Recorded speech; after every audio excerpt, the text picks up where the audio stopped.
Hi guys, డిండిష్ ఛానల్కి స్వాగతం.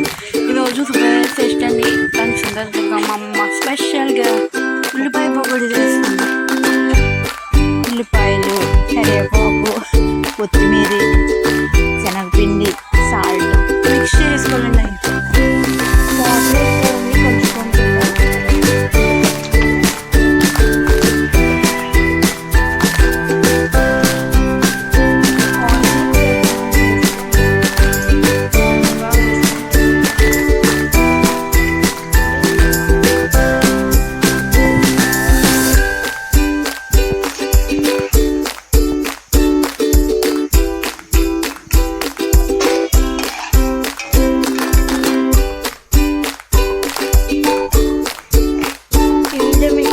అయితే లైక్ చేసి